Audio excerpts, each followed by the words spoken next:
So I'm just doing a quick video.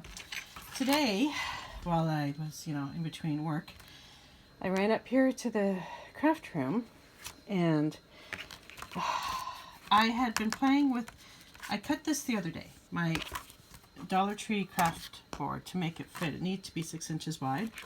And I tried it with, because I have a magnetic platform that I use most of the time, plus the extended, the nice long one that comes with the machine. I have a BigKick that I got at Michael's Canada. So I cut this down, and then it turned out the only way I could use this in my machine is if I use it with the extended platform with all the flaps turned over. Now that makes sense if you know what I'm talking about.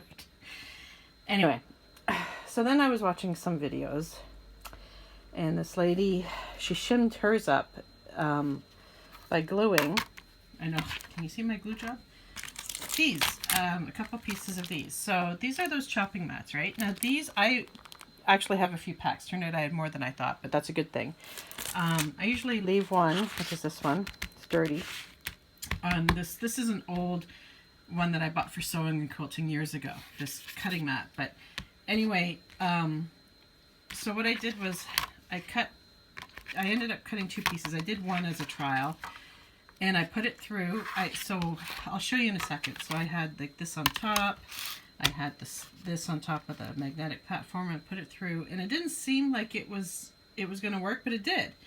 So I cut another piece of this template. Cut another piece of this template, because this is good for templates, seriously, especially in sewing, or anything really. So I cut a second piece, glued it on, so now there's 2 of those on here, and I just use fabric tack, just because I find it's my strongest glue. And let me just show you. So here's some pieces that I cut out today, okay?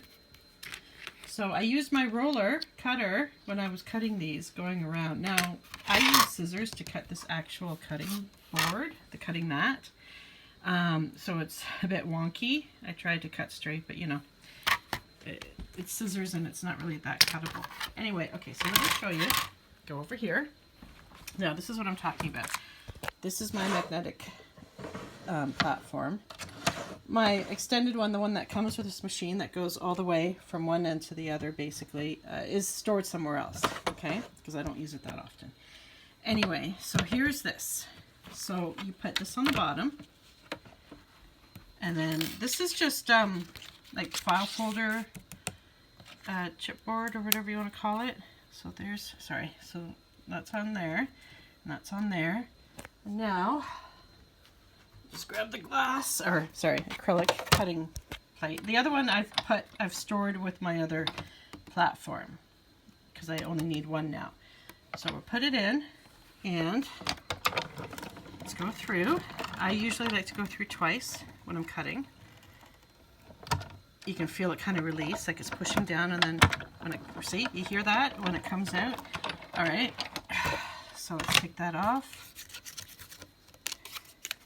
There's my die cut, wonderful. And I don't know if you can see, but there is like an indent in here. And there's even indents from when I first tried it. But you know what? For $1.25, this should last a long time, because look at this, the status of these.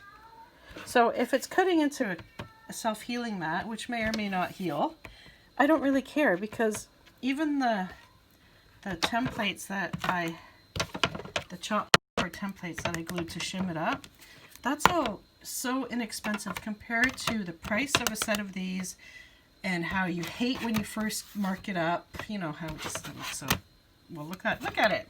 Once it's all marked up, you live with it, but when you get the first few cuts, it's like heartbreaking. But these can be expensive, or just a pain in the ass to find. So you know what? I'll just see how long this lasts, and I'll let you guys know when I have to replace it, and why. Probably just because maybe it's not cutting properly because it's so damaged. But really, I think it's about as damaged as these, right? Because you use both sides with these as well. Anyway, bottom line, it works. I'm happy. I hope you guys can try it. And hey, if you have stronger people who can, or who have tools who can do a straight cut, go for it. As long as it's 6 inches wide, for this BigKick. See how it fits nice? 6 inches wide is what you need. The length doesn't matter, but I did trim it just to make it look nicer, even though I didn't really need to. But if this is just ever too short for something, then I just pull out my spare one of these. So that's it. That's my update. Went a bit longer than I meant to, but anyway, that was my quick Friday running up the stairs from work video. Anyway, I'll talk to you guys later. Bye.